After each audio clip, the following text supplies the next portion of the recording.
So, in my last lecture I started discussion on reactive power compensation of power distribution networks with capacitor placement. Okay. And I explained how a capacitor placed in parallel to a load can improve this voltage profile, it can reduce the current flow through the line and it also improve the power factor of the load. Okay. So, in fact, if I go back and show you this phasor diagram which I have drawn my last lecture or previous lecture, you can see that these three are discussed. One is that reduction of this line current which is visible over here. Another is improvement of this voltage profile, that you can eventually compare this voltage drop or the difference of voltage of this receiving end voltage and the substation voltage for these two cases. Then you can understand this difference of voltage of the sending end side and this load end would be lower if we have a capacitor placed in parallel to that load. Okay. And this is explained for different R by X ratio. Okay. So, since distribution networks are having higher R by X ratio, so how would be the phasor diagram? Those things are explained in these two figures.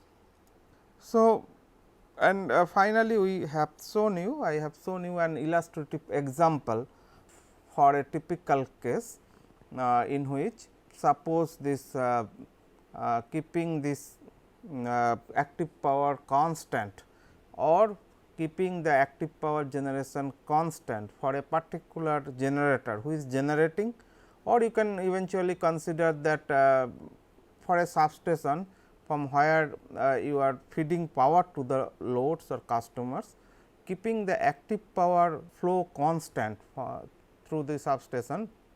If we see that load power factor deteriorates, okay, load power factor is getting poor starting from this unity power factor to a power factor 0.6, 0.5, then you will see this entitles to higher reactive power demand, and this results in higher reactive power demand, and this it becomes an additional burden to the this distribution network operator to meet with. Okay. And there is a case also, if we keep the volt ampere flow from a substation constant and the load power factors are getting deteriorated, then you can see eventually the flow of active power will get reduced. Okay. So, these are nice examples to understand that effect of this power factor on the operation of a typical distribution network and the requirement of reactive power compensation locally. Okay. So, this illustrative examples clearly show. Now, here we will talk about the concept of leading and lagging power factor. Sometimes this confuses for this practicing engineers or students, that how do you define this leading and lagging power factor. So, the concept of lagging or leading power factor normally we decide by a type of load. Okay.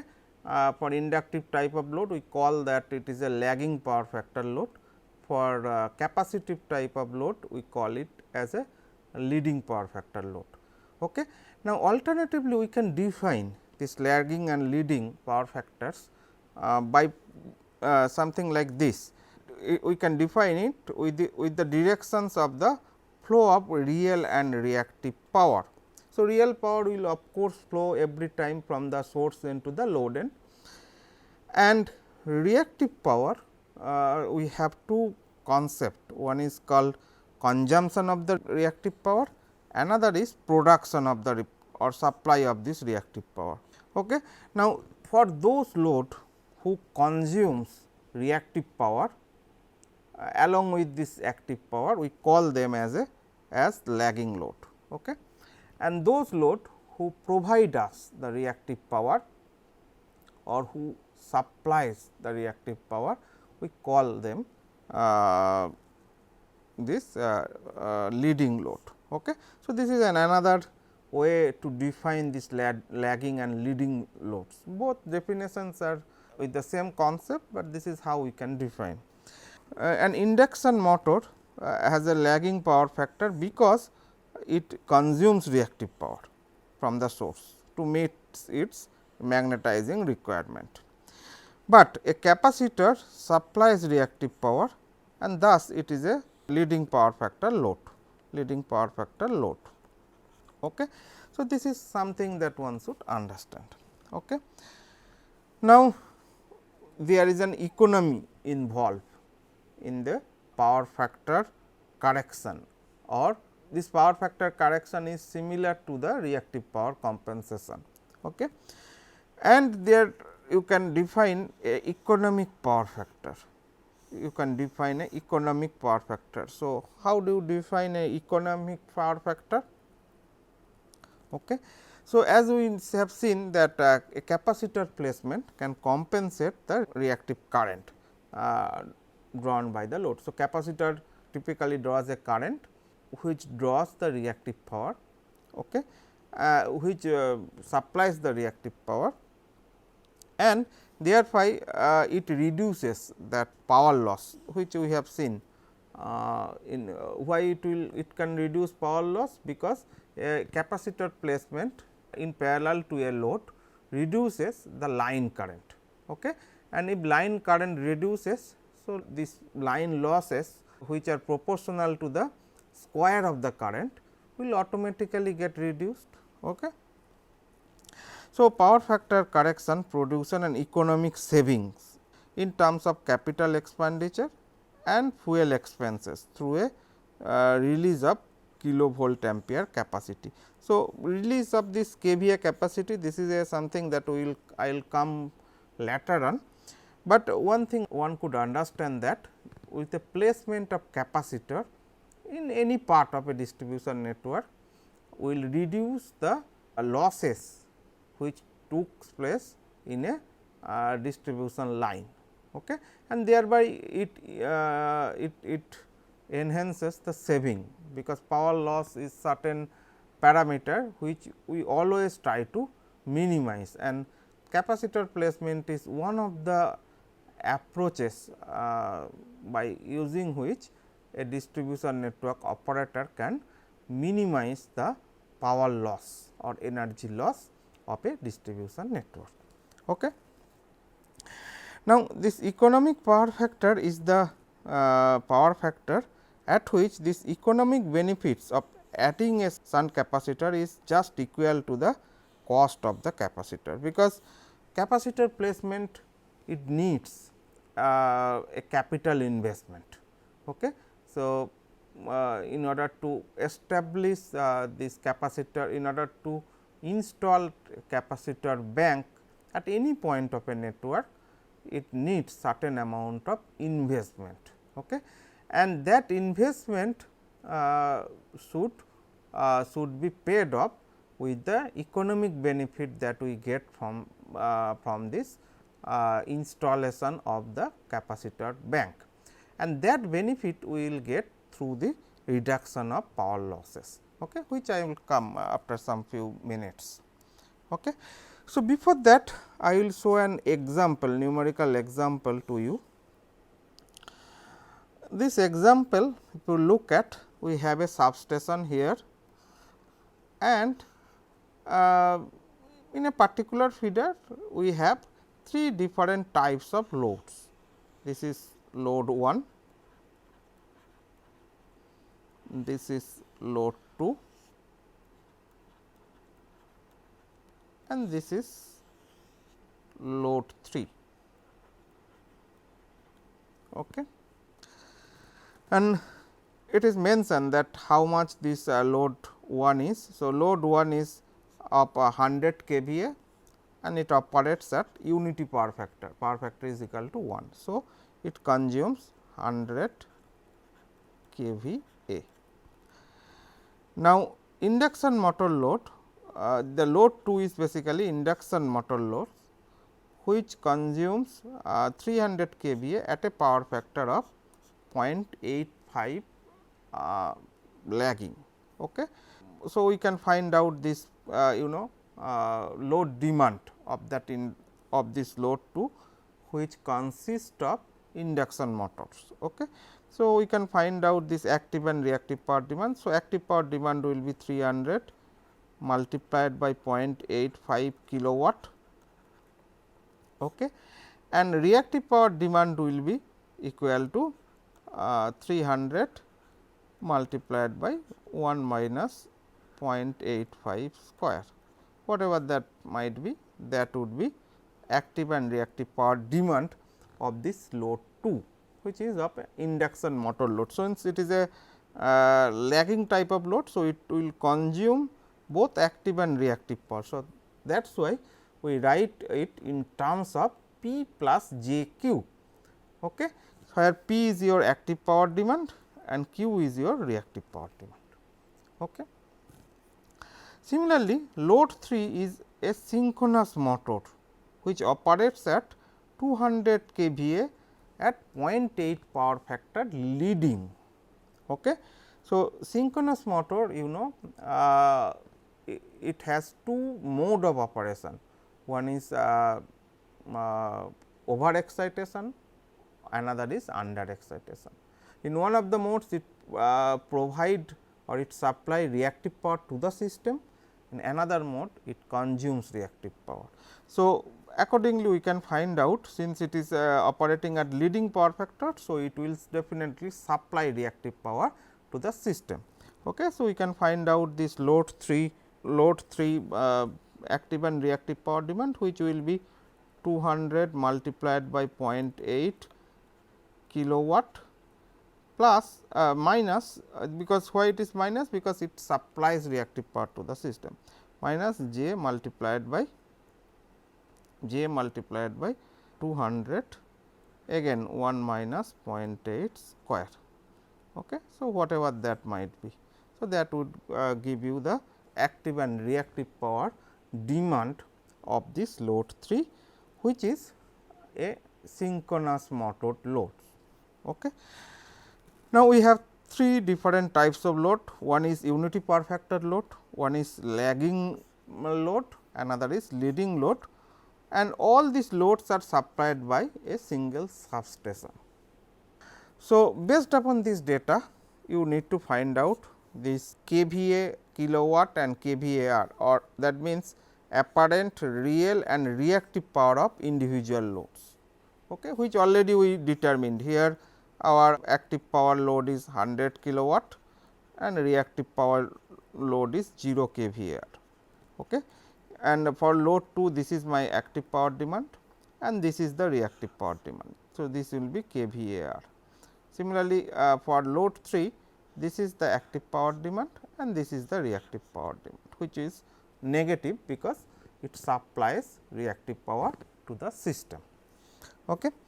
Now, question number B is total apparent means total kVA, real and reactive power that should be supplied by the substation. So, what would be the total active and reactive power? Suppose if we represent it by P s, P sub plus J Q sub, then what is the value of P sub and Q sub? So, that needs to be determined. This is the question number B, and question number C is the power factor of the substation. So, what is the power factor of the substation? So, this power factor will be function of the individual loads. Okay. So, I will come to that. Okay. So, the first one is very simple. So, you need to determine this individual loads active and reactive power demand. The second question is the total active and reactive power demand of the substation, that is P sub and Q sub, which are function of course, the individual load demand. Okay. And similarly, question number C is the total power factor of the substation. Okay. Now, as I have shown you, so this incandescent lamp light, which is load 1, this is our load 1, which operates at unity power factor. So, it consumes 100 kilowatt and reactive power consumption is 0. Okay. Here P 1 is corresponds to the active power demand of load 1 and Q 1 corresponds to the reactive power demand of the load 1. Similarly, here this is for load 2 which gives you the induction motor loads operating power factor 0.85 and it kVA demand is given as 300. So, real power consumption as I have shown you. So, it is 300 multiplied by 0.85 which is coming out to be 255 kilowatt. Okay. And this is for load 3. This is for load 3 and so here P 2 stands for the active power demand of this load 2. P 1 stands for the active power demand of the load 1 and obviously P 3 would be active power demand of the load 3. Now, for load 3 this kVA demand is given as 200 kVA and power factor is given as 0.8. So, we can find out the active power demand of this load 3 which is equal to P 3 once that is 200 multiplied by 0.8 that is 160 kilowatt, similar to what we got in the last slide. Now, we need to also find out what would be the reactive power demand of load 2, that is what would be the value of Q 2 and what would be the reactive power demand of load 3, that is what would be the value of Q 3. Okay. Now, here we determine that for load 2 this reactive power consumption is either you can find out just by using this expression which is nothing but kVAR is equal to kVA square minus kilowatt square. Since we already know that kVA and we already determine this kilowatt. So, we can find out what would be the kVAR, that is reactive power demand of this load 2. Similarly, we also can find out what would be the reactive power demand of load 3 which is of synchronous motor operating at leading power factor or which provides reactive power to us. That is why this is purposefully kept as negative, because already you have seen this is negative. So, you know that 200 multiplied by root of 1 minus 0.8 square which is equal to 200 multiplied by 0.6. So, that is equal to 120 kVAR. Okay. So, alternatively you can use this formula to find out this kVAR demand of this load 3. Okay. So, we have answered this question number A. Okay. We determine this real and reactive power demands of all the different loads, load 1, load 2, load 3. Okay.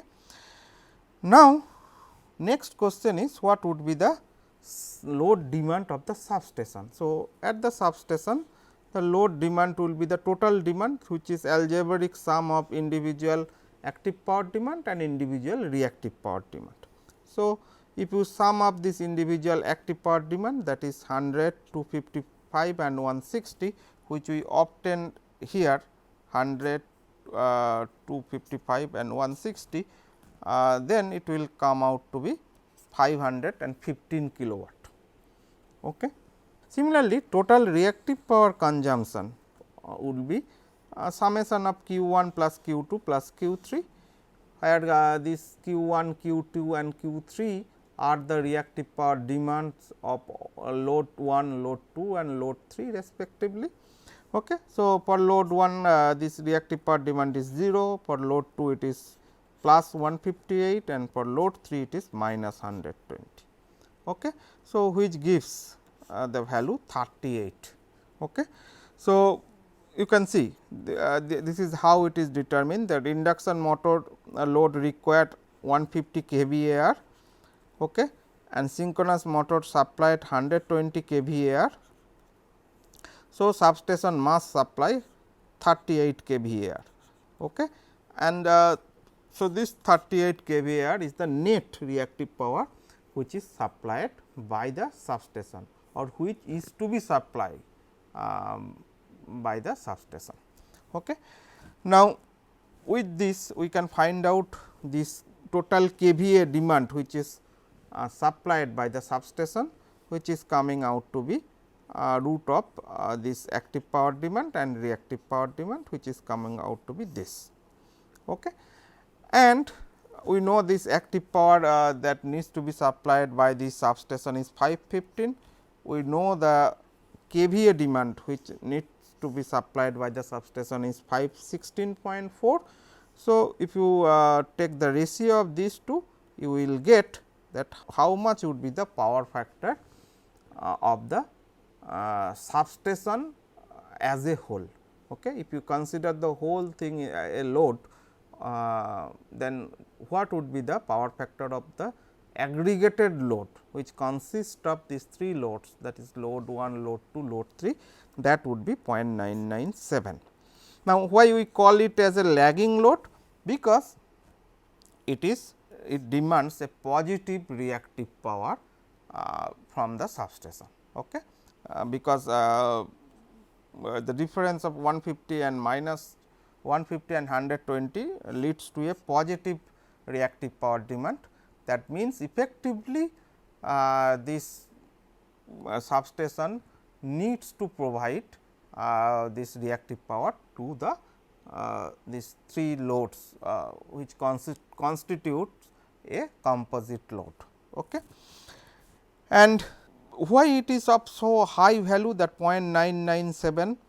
Because you can see as compared to the active power demand, this reactive power demand is very less. Why this reactive power demand is very less? See, this active power demand where it is a 515, the reactive power demand is only 38. Okay. Now, why it is so? Because this load 3, it provides certain amount of reactive power to the system. Okay. So, therefore, the objective of this problem is to understand that here you can see we have 3 individual loads.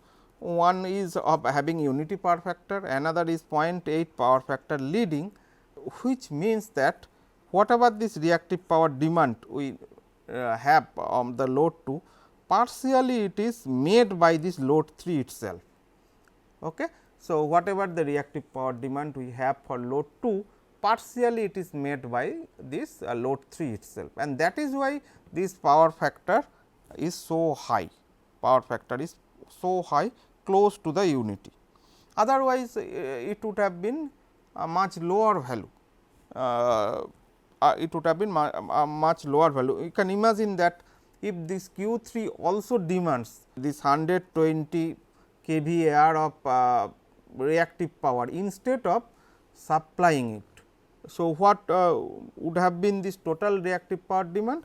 In that case, total reactive power demand would have been 150 plus 120, 158 plus 120, which is equal to 278, and for that you can try the calculation, then you can see that reactive power would have been some much lesser value, close to 0.8 or something like that. Okay. But it is due to that this load 3, it is a different types of load. It is a synchronous motor which consumes active power, but it provides reactive power. Then overall power factor of these 3 aggregated load is improved to almost unity power factor.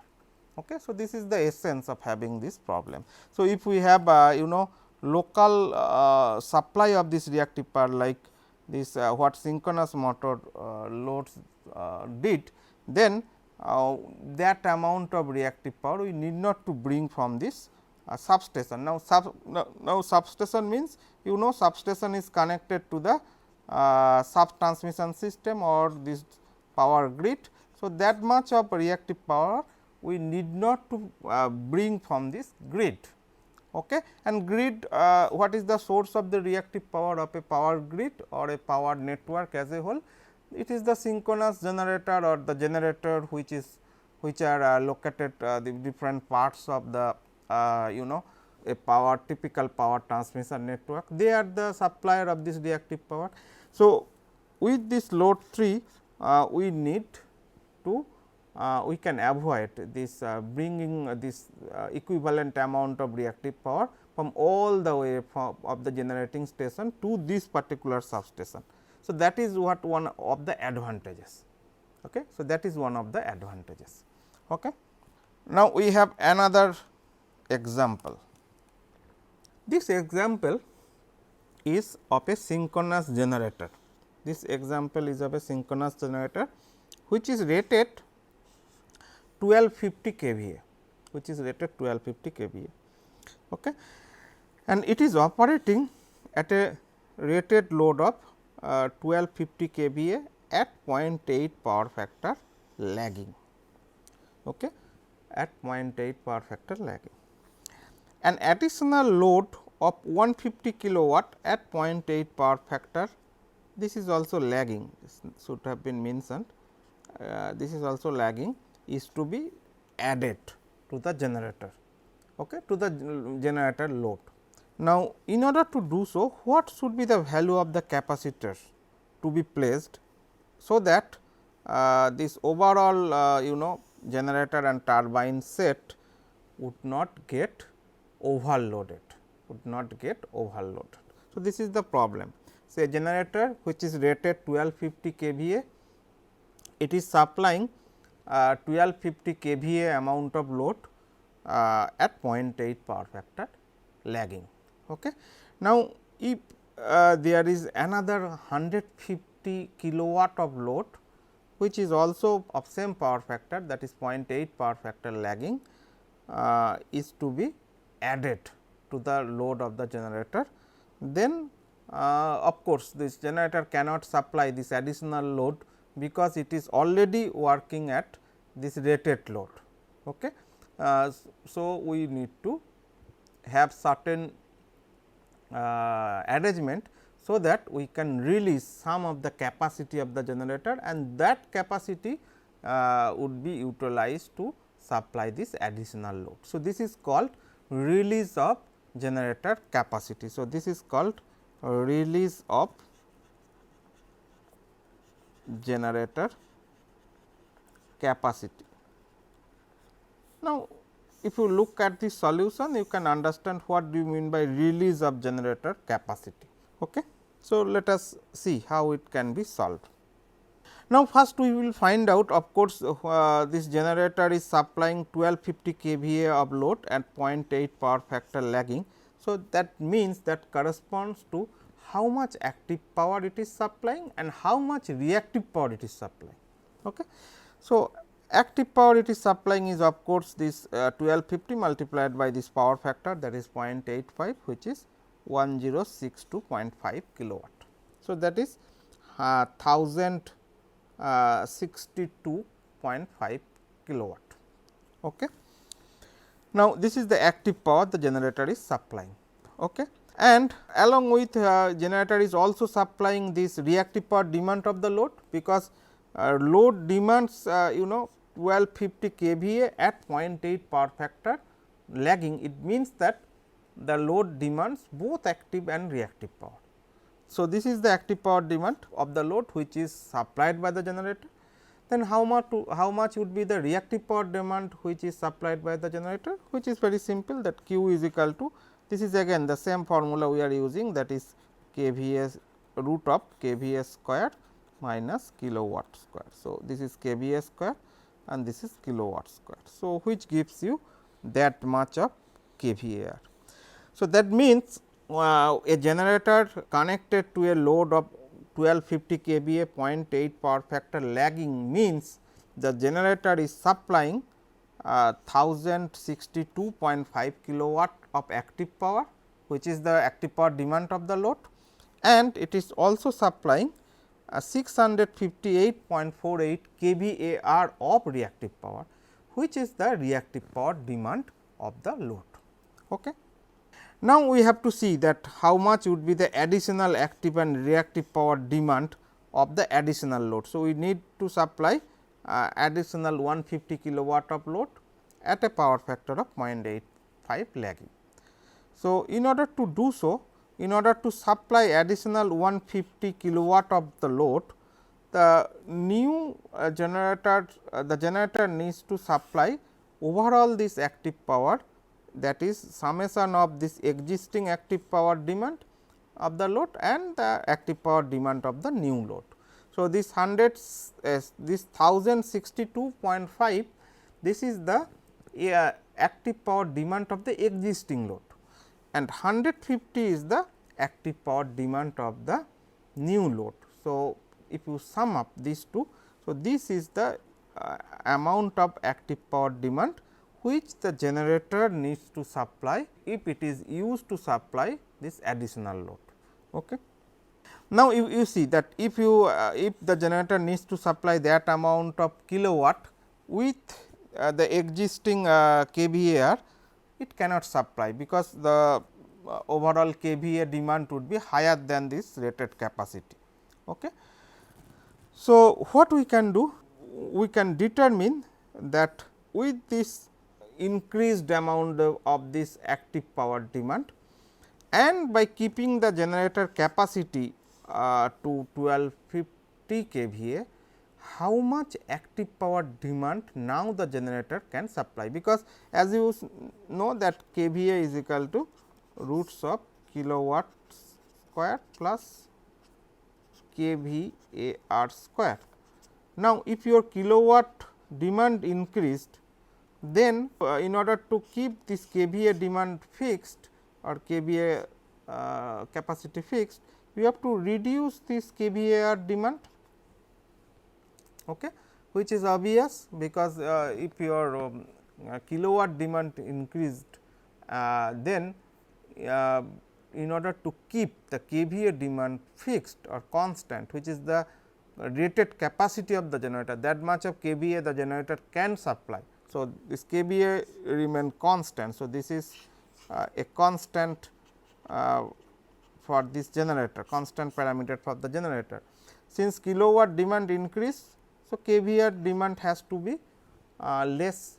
Now, what would be the kVAR demand under this condition, that we keep that generator capacity constant, that is we keep the loading as per the generator capacity, that is 1250 kVA, and we will supply this additional 150 load, which increases the load demand to 112.5.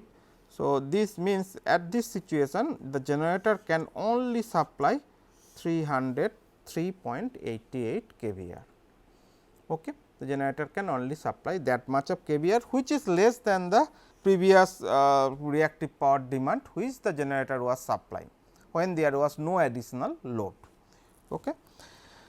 Now, you have to also find, because this additional load it is a lagging type of load. So, it demands both active and reactive power. So, its active power demand is that much. So, what would be its reactive power demand? So, in order to find find out this kVA demand of this load, which is 150 divided by 0.85. So, this gives this kVA demand of the load, kVA demand of this new load, and this square minus this 150 square, that is kilowatt square, will give you that much of additional kVAR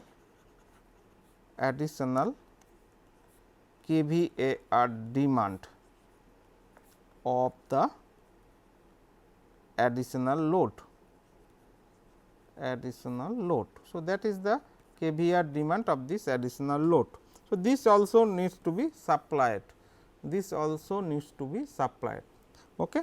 That means, overall this reactive power demand with this existing load and this additional load will be 650.48. This is the reactive power demand of the existing load, and Q at is the reactive power demand of this new load, that is 92.96. So, if you add, so this is the active reactive power demand with the existing load and the new load. This is the total reactive power demand of the existing load and the new load. Now, the generator can only supply this much of kVAr, more than that it cannot supply, because its capacity is limited to 1250 kVA. Okay. So, that means, the demand is this, but this that much the generator can supply. So, the difference of these two, that is 751.44 minus 303.88, which is coming out to be 447.56, that much of kVAr needs to be supplied by an external external reactive power source. So, that the generator can supply this additional load. Okay. So, if you have a provision of external reactive power source to which will supply this amount of kVAr, then actually the generator needs to supply that much of kVAr, and then the generator can easily supply this additional load. Okay. So, that is the that should be the capacity of the external reactive power source,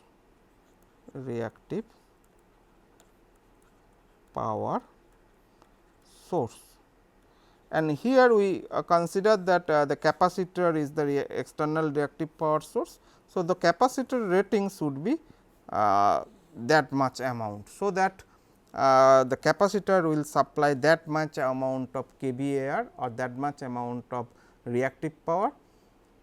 So, that the generator reactive power supply requirement will come down to 303.88, and this will enable the generator to supply this additional 150 kilowatt of load. So, this is something that one should understand, that with this external reactive power source or with the external capacitor, the generator is enabled to provide you the additional active power. Okay. Because otherwise the whole reactive power requirement needs to be made by the generator itself, because loads are always having reactive power demand. Okay. Without any external reactive power sources, it is only the generator who is providing this reactive power or who is meeting that reactive power demand of the loads. Okay. Now, if we have some external reactive power source somewhere connected near to the load, which supplies some amount of reactive power demand of the load, then eventually the reactive power which we need to bring all the way from the generating station to the load will come down. Okay. And that is an additional advantage that will enable the generator to provide some additional active power. Okay. Now, there is an exercise for you and you need to solve this. It is very simple exercise. If you go through there, if there is assume that there is a load which consumes 80 kilowatt of active power and 60 kVAr of reactive power, which is lagging. Lagging means it is consuming reactive power. Now, it is required that this power factor is to be improved to 0.9 lagging, using this capacitor bank. So, that real power consumption of the load remains same. Okay. So, determine the size of the capacitor bank. Okay. So, we have a load which consumes 80 kilowatt of active power and 60 kVAr reactive power. It is a lagging power factor load. So, what would be the power factor of that load? So, load consumes, that is P is equal to 80 kilowatt and Q is equal to 60 kVAr. So, what is the kVA demand? So, load kVA demand is equal to root over 80 square plus 60 square, which will come out to be 100 kVA. Okay. So, now load power factor you can calculate, that is equal to 80 divided by 100, that is 0.8. Okay. Now, you have to improve this power factor 0.8 to 0.9, 0.8 to 0.9, so that this real power consumption of the load remains same. So, that the real power consumption of the load is same, that is 80 kilowatt. Then what would be the capacitor bank size? Okay. So, that with the placement of the capacitor bank, you can increase the power factor from 0.8 lagging to 0.9 lagging. Okay. Now, what we can do? You can see that since real power consumption remains same, then in order to improve this power factor, what would be the kVA demand of the load? So, to improve the power factor of the load to 0.9, keeping kilowatt demand constant,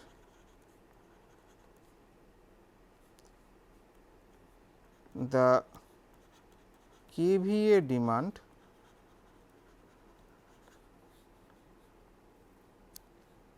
will be 80 divided by 0.9. So, which is equal to something like 88.8 or something kVA. Okay. Now, this will be our new kVA demand. Keeping this kilowatt constant, we need to improve the power factor.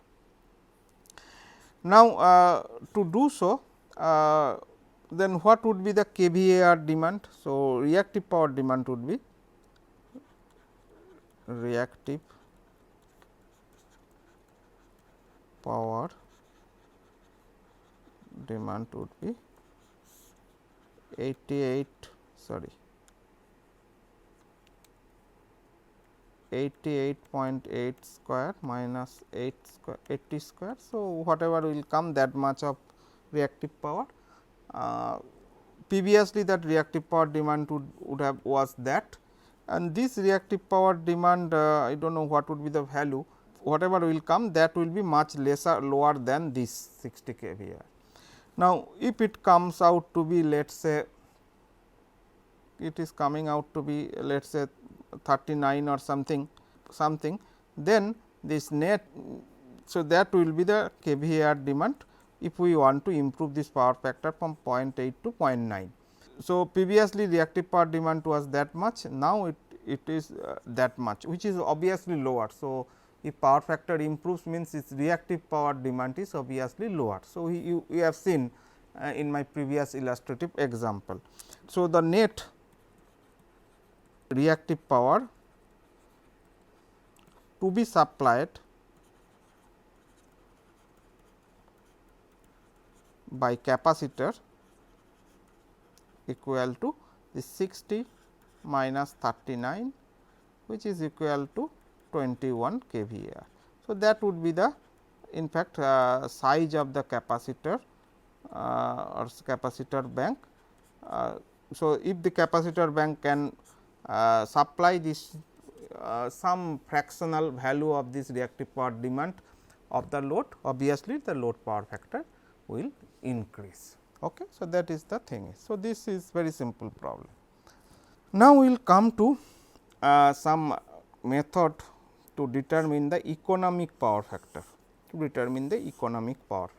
As I said, this economic power factor means the power factor at which the gain, whatever this economic gain you will get through this placement of the capacitor will nullify the investment cost to install a capacitor in the network, that is something called economic power factor.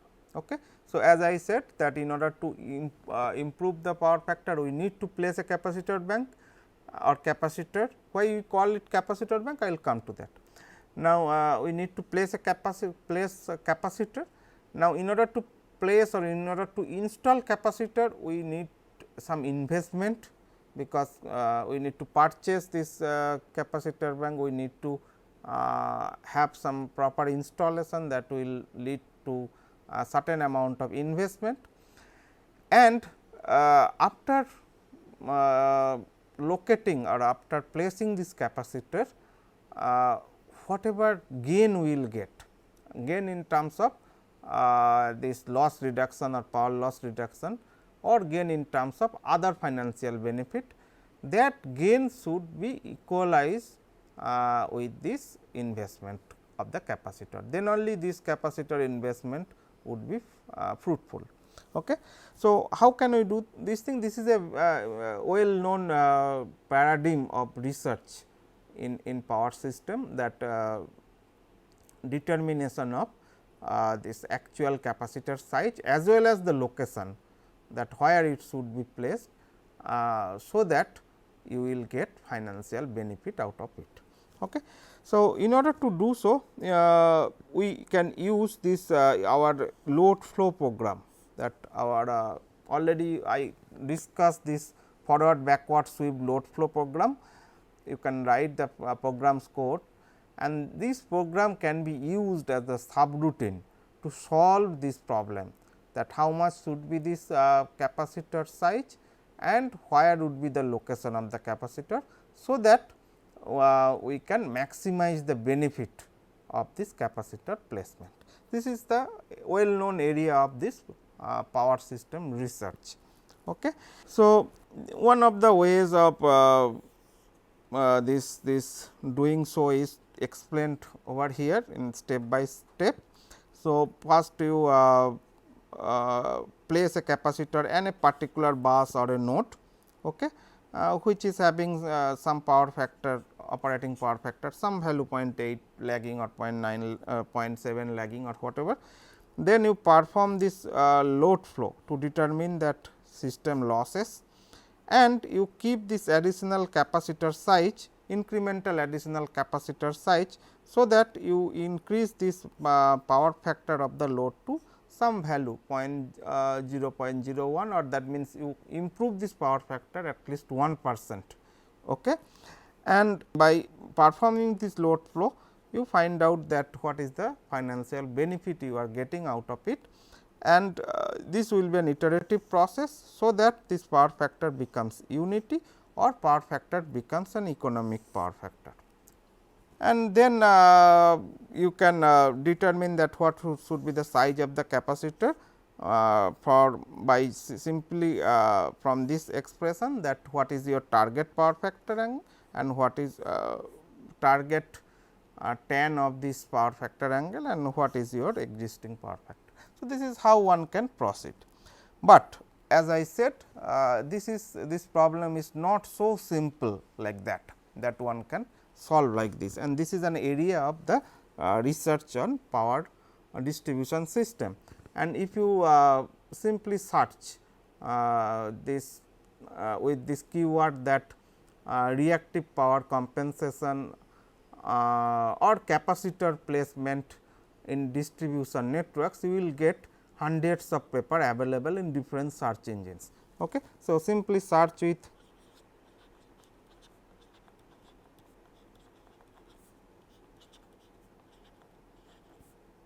capacitor placement in power distribution networks.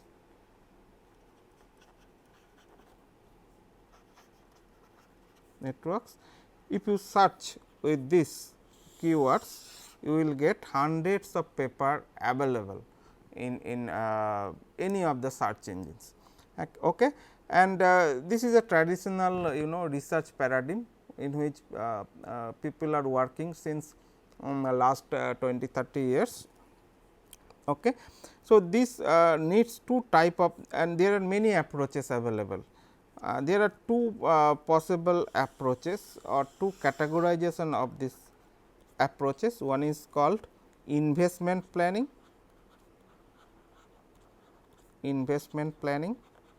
another is called operational planning.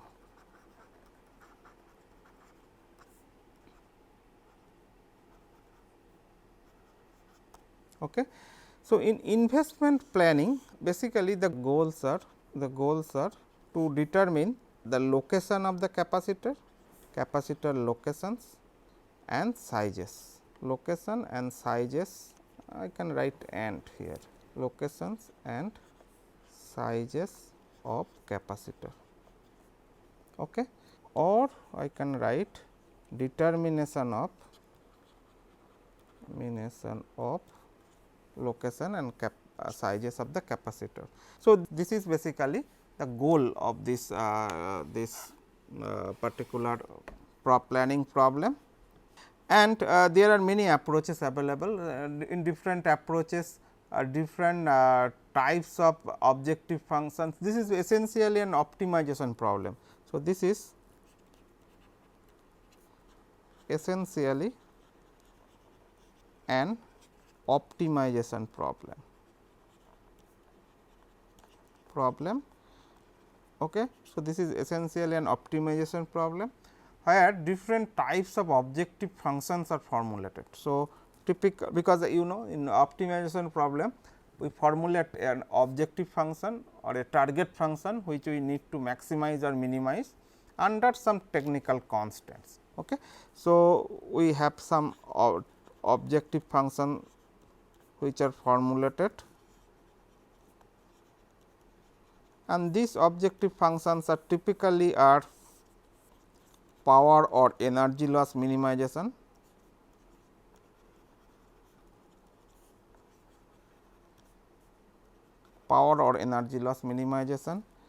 then improvement of node voltages,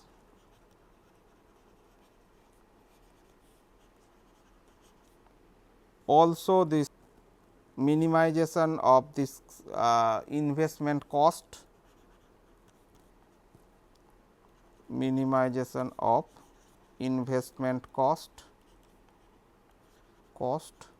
or minimization of the payback period. What is payback period?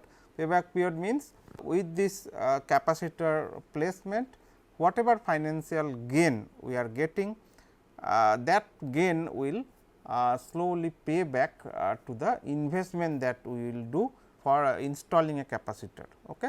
Because capacitor bank installation is a one step investment, you need to pay some money to install capacitor bank in some part of your network, and this investment will be paid back by the financial benefit we will be getting through this capacitor placement. So, this is minimization of payback period, or simply I should write this payback period.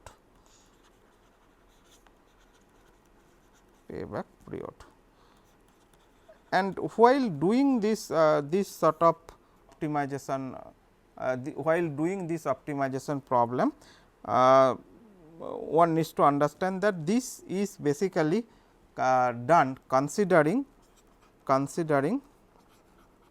because it is a capital investment planning. So, this is done considering this peak load demand of the network. This is usually done by considering this peak load demand of the network. Okay. So, all this investment planning etc., are usually done by considering this peak load demand of the network, and these typical objective functions are optimized under the constraints of. So, there are some technical constraints. Number one is of course, power balance constraint, that is equality constraint. This is this can be met by this that load flow approach, and we perform load flow approach in order to meet this power balance constant. But apart from that, we have node voltage constant. That means, this voltage at any particular node should lie in between a given lower and higher limits. Okay. And also thermal constant, thermal capacity constant. So, thermal capacity constant of distribution line means this line thermal line flow or line power flow should not exceed the thermal capacity or the ampacity limit of the distribution line. So, these are the some constants that one need to understand. So, this is basically investment planning for capacitor placement in power distribution networks, but apart from that we have some operational planning. We have some operational planning as we have indicated. This operational planning is basically to optimally decide how much capacitor is required for time varying load demand.